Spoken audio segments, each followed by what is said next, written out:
A mystery cabin sat locked in the woods for 30 years.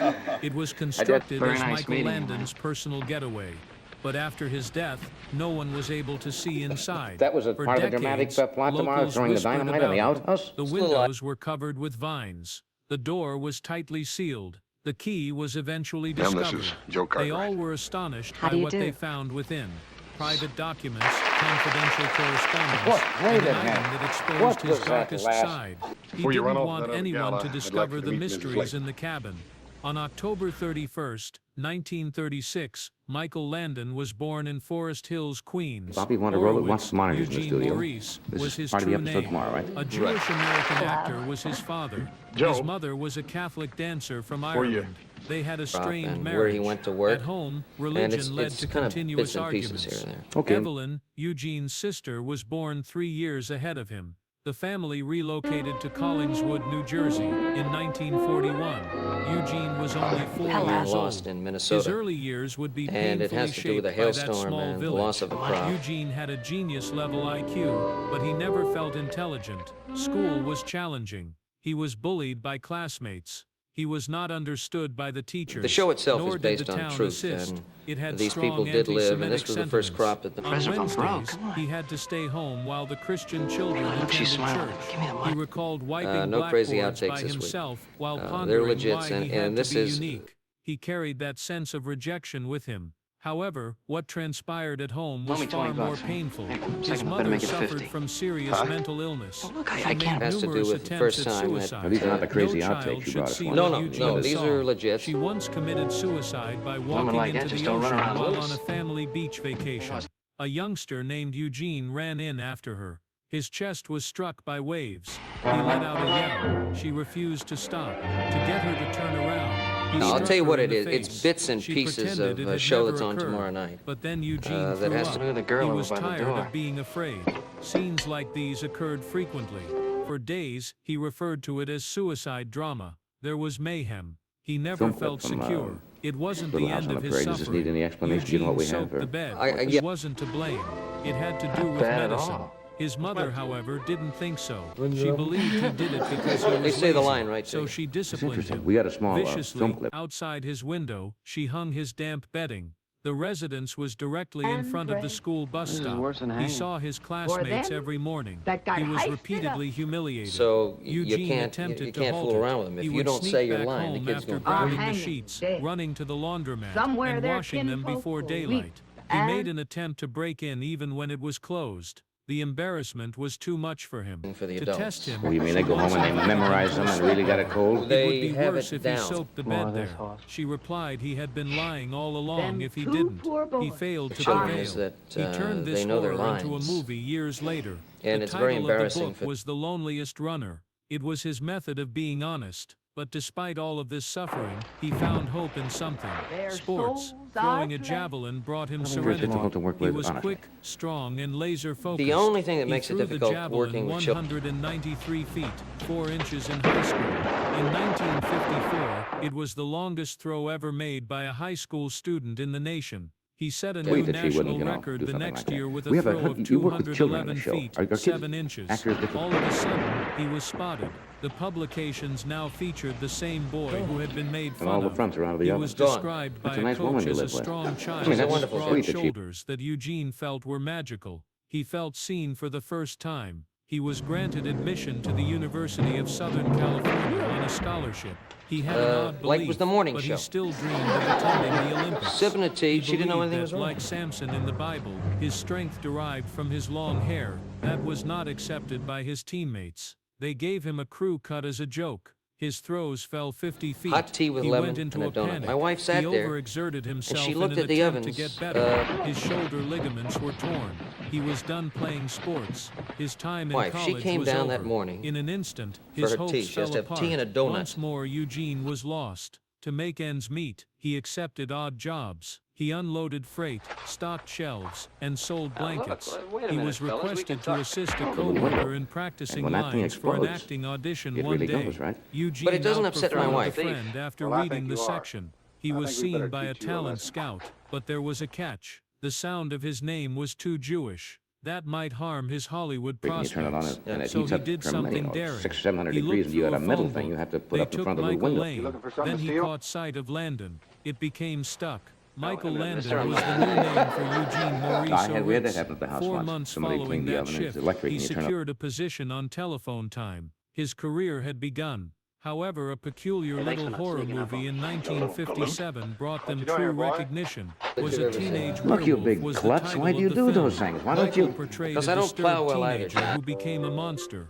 People were stunned by the concept. It was the first time an adolescent werewolf was used in a horror movie. Despite making less than Lazy Susan, $123,000, the film brought in almost $2 Get on my million. dining room table that you It live in. became a huge success. His dramatic performance attracted the attention of Hollywood. Then, in 1959, came I the now legend have of Tom the Dooley. most incredible- Michael portrayed a Confederate soldier who, unaware that the war was over, unintentionally attacked a stagecoach. The movie was inspired by a popular folk song and was based on a genuine story. I swear to you It on my was life, I heartbreaking unscrew as it well right as out of the romantic seat. and theatrical. He performed it flawlessly. He demonstrated his ability to lead a Western in this part, which came just months before his big break. Everything changed looks that incredible, year. and I keep About turning. a new TV show. He Do received another a candle. call. It was Turn. formerly known as the Restless Gun before being renamed Bonanza. Little Joe Cartwright, the youngest start of to 3 clean. brothers, was the Each role candle that at a Michael time, was and I'm thinking, cast in. dynamite. Bonanza wasn't your typical Western when it debuted on Saturday, September 12, 1959. It permanently altered television. It was the first full-color Western So I go ever into the made. dining room, The majority and of I want to clean the individuals chandelier. still I got a had black beautiful and white chandelier. televisions. However, NBC was planning ahead. They thought that people would be persuaded to upgrade by the stunning scenery surrounding Lake Tahoe and the Ponderosa Ranch. So, That right. risk was profitable. She doesn't see you till Bonanza set the 10:30. standard for color televisions, which quickly became the new norm. The cost of producing each episode ranged Well, from you know, $100,000 she lives, in the to East Wing. $150,000. It's another time Almost zone. $1 million in today's currency. The show looked rich and cinematic because of that expense. No, That I raised came the right bar back for after I left. television. However, Bonanza featured more than just picturesque My wife's not up yet, so I'm surroundings. not in trouble. It had to do with Even humans. even Michael after that? Landon was What, one Jack? individual who particularly ask you. stood out. You have a good time? Little Joe, his character, No. won hearts all throughout the world. By 1966, 64 of the 70 television nations sets where Bonanza exploding. was broadcast The were glass? sending Right in your face, the Landon glass fan mail. breaks. He received significantly more letters than any of his co-stars, about 5,000 every Fields. week. Additionally, the Oh, letters Now I'm sitting there were drinking my in coffee, every language and it's like 4 imaginable. television. Thought little Joe truly comprehended them. Landon joked that he could now use Swedish and German to say, You have a "Don't good speak time your tonight, Joe?" language." All he had to I do flip was on memorize clean it in on Japanese. 4 ovens. Landon had aspirations But I don't of put the becoming a shields up. famous javelin thrower years ago. He never thought that he would be recognized by outsiders for his acting, much less speaking dozens of languages.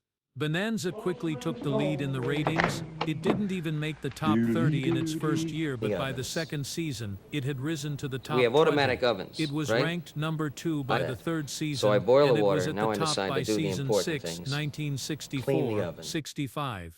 It attracted more than 19 million weekly viewers and a 36.3 rating that year. Almost 60% of American television And the viewers coffee tuned maker had into died. Bonanza during Had a a period in built-in early thing. 1964. There's no way to get No to that. other program came close. Bonanza dominated television for 3 consecutive seasons. Rival networks attempted to retaliate. My Living Doll, The So I Judy Garland kind of Show, paddled and my The way Joey through the Bishop Show pantry. were all introduced by CBS. And None the- of them were effective. There was no stopping the Cartwrights. Bonanza had 11 years in the Pipe top had 10 and broken 12 years in the top 20. on the ice The maker. cast bonded So just I- as well behind the scenes. Lorne Greene, who portrayed Ben Cartwright, had It did forever. Dan Blocker, who portrayed his sons, frequently sought him counsel. Greene even there were a assisted in number around negotiating my house. contracts that made Blocker, So I Landon, went downstairs and himself and all the, millionaires. However, things weren't flawless. In the beginning, director William I know this won't be easy for you, but you can't hide what you did forever. Roberts also had ongoing arguments with the filmmakers. After season 6, anyway. he quit So I got because up he didn't and like I the decided script. to do all the things Nevertheless, that I hadn't Blocker done. and Landon grew close. Together, they even purchased beachfront real estate with Greene. Landon's impact increased along with his fan following, even though he was only Downstairs.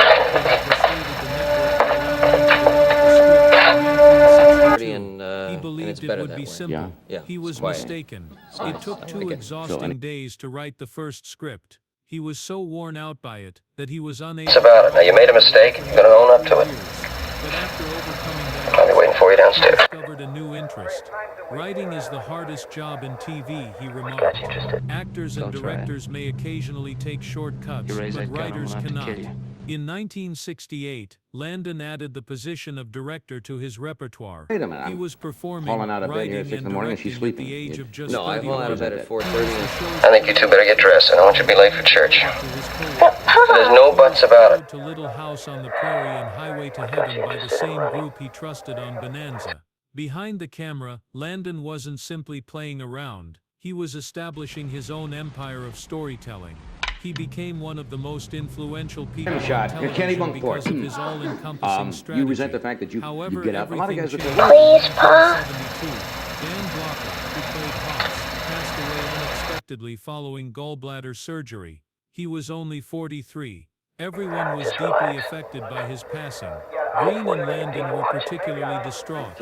After 13 years of working together, the 3 of them were truly dependent on one another. It felt like a real death in the family, Green added. Green was taken aback when NBC chose to continue Bonanza without Blocker. He later acknowledged that he believed the show ought to have been canceled at that moment. Like I said, I don't want any It trouble. simply wasn't the same. You resent the fact that you're getting, never mind the rim shot, we're just saying rim shot. It was titled Forever and was intended Don't to be mad at Mary. Now that Blocker was dead, Landon had to redo it fast. The outcome was devastating. Little Joe embarks on a quest for justice after losing his wife and brother-in-law to a vicious crime in the new tale. There were other subdued homages to Blocker in the episode. Joe and Ben share a tear in one scene, which is unusual for the often stoic personalities. A framed picture of Hoss on Joe's dresser likewise had a slow zoom. In addition to ranking 4th in the weekly ratings, the show became one of the most memorable in television history.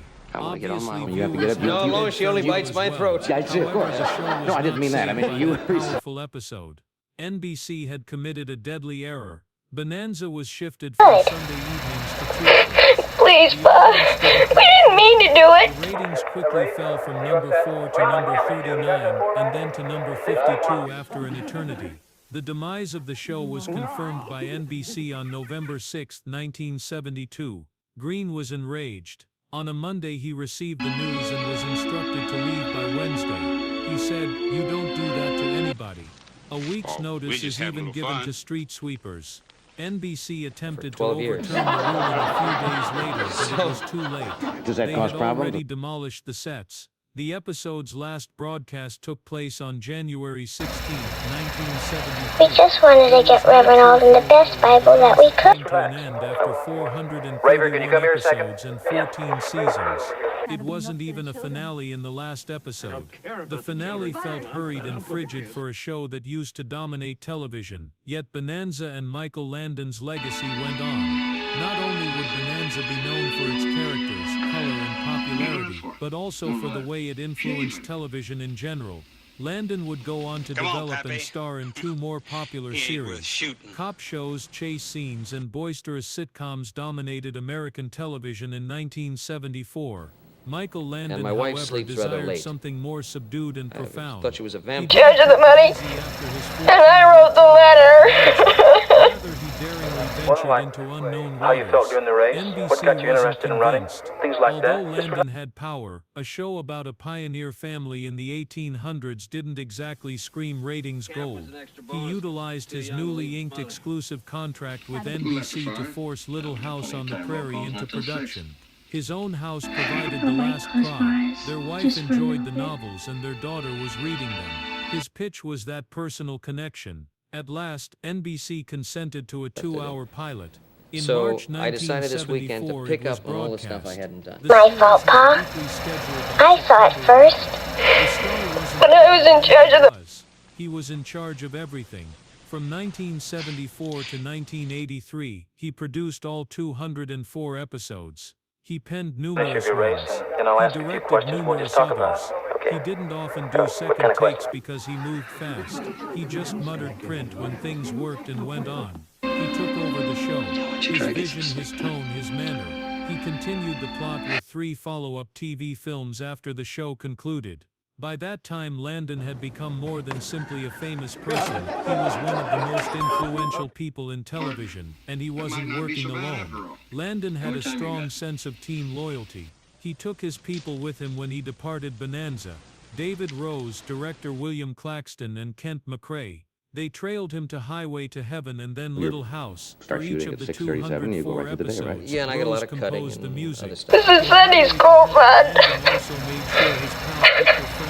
It was my fault. Mr. Edwards, and ultimately as his co-star. He even utilized the money he received from NBC for announcing the annual Rose Parade. Helped purchase Christmas presents for every member of the Little House cast. Although it was a silent gesture, it conveyed a lot. However, not everything was so giving behind the scenes. Playing May Ingalls, Karen Grassel was embroiled in a heated dispute about equitable compensation. Even though the show was a top 10 hit in 1975, Landon refused to give her a raise. He informed her that her character was not deemed popular by the network. She should be paid the same as the child actors. I haven't had a weekend off. I've been working kind of Grassel hard. felt Well, ashamed. when you do a weekly To show, make an matters hour worse, show, Landon began reducing her screen time. She made an appearance for less than 8 minutes in numerous episodes. Her residual payments were cut as a result. At one point, she only got $1.27 for each rerun. She felt trapped for more than 2 seasons.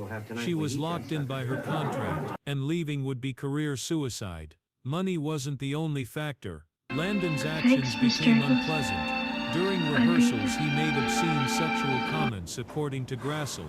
He once began making explicit remarks about women prior to filming a scene in a bedroom.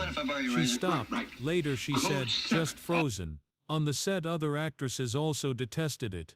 Melissa Gilbert attested that Landon's lewd jokes were unbearable to both Grassel and Catherine McGregor. Incredibly, I had a He had an affair with a considerably past younger weekend you would makeup not believe. artist, Cindy And Carter. Bible. Despite being married, he freely boasted. But where did you get the money to buy the medicine? Not enough for Landon. He further punished Grassel by using his power. She talked about a period of time when her role was more smaller.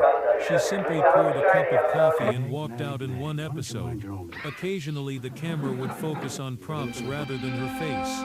After spending hours on cosmetics and costume, she would only be utilized for a few seconds. Co-stars started to avoid one another. She turned to alcohol as a coping mechanism. She said that if Michael Landon was down on you, you would also drink.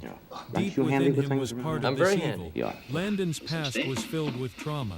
He was born Eugene Horowitz in 1936 and was raised by a mother who was mentally ill and had made several suicide attempts. He prevented her from drowning herself when she was 10 years old. We tried to sell it to make extra money so we could get him a grand Bible. Plays for Little House reflected that pain. By the 3rd season, Landon had penned 2 distinct plot lines in which characters burned themselves alive in an attempt to escape hopelessness. Despite being intended as family programming, these featured graphic scenes of trauma and violence. Landon's scars were visible.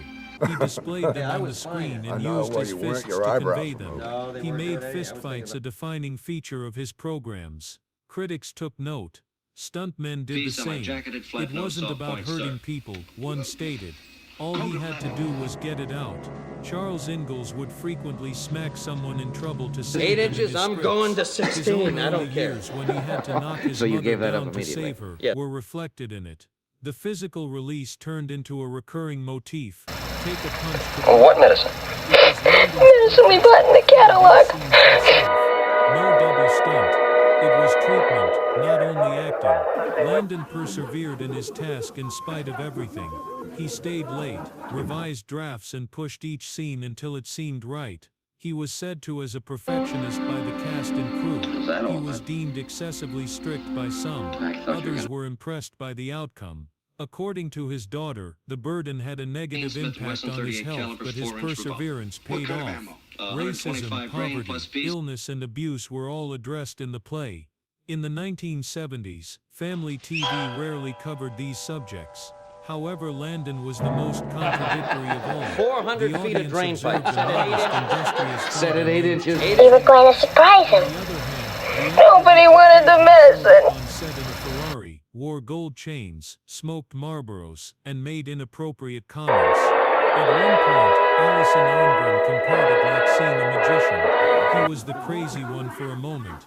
He was Pay Ingalls the next. Then the scandal broke out. His 17-year marriage was destroyed by his romance with Cindy Clerico. Melissa Gilbert was also broken by it.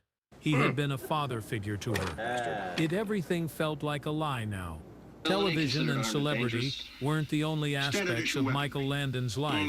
Behind the scenes, there were 3 separate marriages, 9 children, mistakes, second chances, and love. He wed legal secretary Dodie Levy-Fraser in 1956. Was my pipe. He took in her 11-year-old son Mark, and they went on to adopt the Well, you see, today being his birthday, we were 1962. Landon married Marjorie Lynn Noel, whom he had met while filming Bonanza, a few weeks after the divorce. The family grew even larger this time. Leslie, Michael Jr., Shauna, and Christopher are the 4 additional children he and Lynn had after he adopted Lynn's daughter, Cheryl. For 19 years, the large family appeared to be stable. However, everything fell apart in 1982. What transpired next permanently altered his reputation. Landon got to know Cindy Clerico, an 18-year-old standing on the set of Little House on the Prairie. He was in his 40s. They make a mess. I'm throwing pipe over the hill. The amount of time he spent with her became apparent to his co-stars. Later, Karen Grassel, who portrayed his own... Please, Pa, we couldn't face Reverend Alden. Well, what's the Reverend Alden got to do? And his restored libido. Additionally, he began suggesting novels that Cindy had given him, such as My Mother, Myself. Not only was the affair shocking, but the betrayal was as well. Landon had constructed his entire persona as the ideal TV father in America. He was now divorcing his 19-year wife for a younger person than his own daughter. The consequences of the affair's public disclosure were severe. Lynn Jew allegedly smashed a bottle of vodka at his head in a fit of rage after discovering the truth by following them. Kodak and other advertisers cut ties.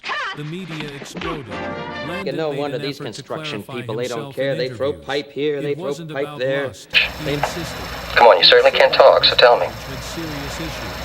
Fans, however, were unable to overlook the discrepancy. On television, he was portraying angels and decent fathers, while off-screen, he was leading a completely different life. In 1983, Landon married Cindy in spite of the turmoil. Sean and Jennifer were their 2 children. He had a total of 9 children by that time. He was affectionate and amusing with his younger children. Sean claimed he had no idea his father was well known. Jennifer recalled how, even at the age of 6, he sat her down to watch My Left Foot and treated her like an adult. But the older children had trouble. His stepdaughter from the second marriage, Cheryl, once spoke of her intense love for him. Landon stayed by her side in the hospital after a near-fatal car accident. And I'm running through my yard and I'm thinking, no. However, after he left her mother, the same night... Now, what's this all about? Why don't you want to go to church? Melissa Gilbert, who portrayed Laura in Little House, found herself in a difficult situation. She wrote, "I have to work with Mike. However, he has done something that has caused resentment and conflict in my environment. The Father I Knew is a movie that Michael Jr., Landon's son, created about him years later. It was more than a simple homage. It explored in great detail what it's like to love someone who causes you pain. Following the scandal, Landon went back to work in 1984, this time on Highway to Heaven.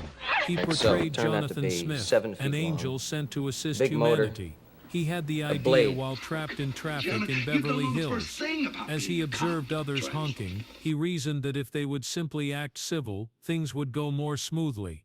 That idea evolved into a show about faith, generosity, and second chances. Like Landon at age 54, the figure he portrayed had formerly been a man named Arthur Thompson. First of all, it's pronounced laryngitis, and it means you can't talk. Had 111 episodes spread across 5 seasons. The angel, like Landon, was flawed but yet made an effort to do good. Landon experienced excruciating headaches when skiing in Utah at the beginning of 1991. On April 5th, doctors determined that he had pancreatic cancer. His liver had already been affected. He was just 54. He had an appearance on Johnny Carson's Tonight Show only a month later. He advised people not to overlook warning signs, joked about his disease, and talked candidly about it. He thought that drinking and smoking contributed to his cancer. After his co-star Victor French from Highway to Heaven passed away from lung cancer, he even made an attempt to stop smoking. Landon would not allow his story to be told by the tabloids. He extended an invitation to reporters to visit his ranch in Malibu on April 8th. Nothing. Don't find this funny. So I went out and I rented a rototiller, which I thought was a you're thing not about going like... to do it standing in the corner, he added, standing there with courage and composure. But the press didn't stop.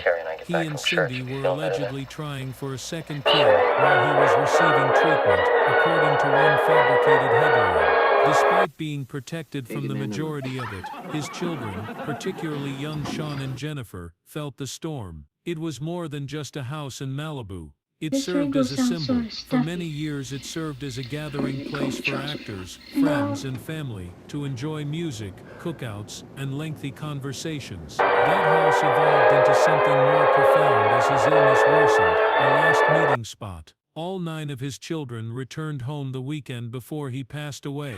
Any distinctions that had previously existed were now irrelevant. 1:20 p.m. Michael Landon passed away at his house while holding Cindy's hand on July 1st, I'm taking care of all of it. He glanced It was at his a 1.5 kids acre before he dune. died and begged to spend a moment with her alone. He said, "I love you all very much. Would you, however, come downstairs and let me spend some time with Cindy?" There were many people at his funeral. To honor him, 500 people showed up. Ronald Reagan referred to his fight against cancer as a tale that resonated with all Americans. Melissa Gilbert. To put it plainly, he was honest. Landon's tomb is plain and peaceful. He seized life with joy, was written on it. He generously donated to life. His legacy is one of laughter and love. His adopted son Mark, who died in 2009, is buried close to that cemetery at Hillside Memorial Park. However, there is also a secret location close to the Malibu Cliffs, an unofficial memorial where people continue to drop flowers, letters, and rocks. His name was inducted into the Hall of Fame of the National Cowboy Museum in 1998. At 1500 North Vine Street on Hollywood Boulevard, his star is still shining brightly. But it wasn't about accolades for people who knew him. It was all about the details. In the words of his daughter Shauna, "Don't wait. The number of tomorrows is limited." Landon wanted to be remembered in that manner, and that's how he lived. Something odd happened to the Malibu estate, where Michael Landon had lived after his death in 1991. It was not a quick seller. In contrast to most famous homes, it was neither demolished or flipped. Rather, it remained in place the first for house years. I ever bought This was no ordinary home. was too expensive Situated for me. 70 feet from And I Malibu's told- beautiful shoreline, this enormous 7-bedroom estate was once a haven of kids, laughter, and screenplays. Star-studded parties abruptly fell silent. It was dubbed Michael Landon's abandoned house by the locals. It was discussed in whispers. Visitors arrived in the hopes of getting a peek through the barriers. Some even treated the location like a shrine by bringing cameras. The gardens became untamed. The windows were marked by the sea mist. The exterior wood started to peel and discolor. It seemed as though the past was being gradually obscured by nature, bit by bit. Nevertheless, the mansion remained intact and tall, serving as a mute reminder of the guy who had lived there. Online discussion boards learned about it. Photographers for real estate took eerie pictures. One image displayed a foggy glass that appeared to have been neglected for 10 years. The first Crawling up the sides were more caught vines. The house soon became a mystery. Why did it simply sit there? Why hadn't it been used by anyone? However, the story was not over yet. Actually, 2 years before to his passing, Landon had sold the house. It sold for $6 million in 1989. Today, that would be almost $11 million after accounting for inflation. Eventually someone took a chance on it, after the buyer hung on to it. It was completely renovated, clean, modern, and nearly unidentifiable from the creepy shell it had devolved into. Then, the property was ultimately put back on the market in 2014. This time, the ghost house turned gold mine sold for an astounding $40 million. Never got plowed behind the there, mirror. you know, with Even the the most plow and so desolate forth. locations Oh, yeah, can sure, I do flourish that. in Malibu. I know, but have you ever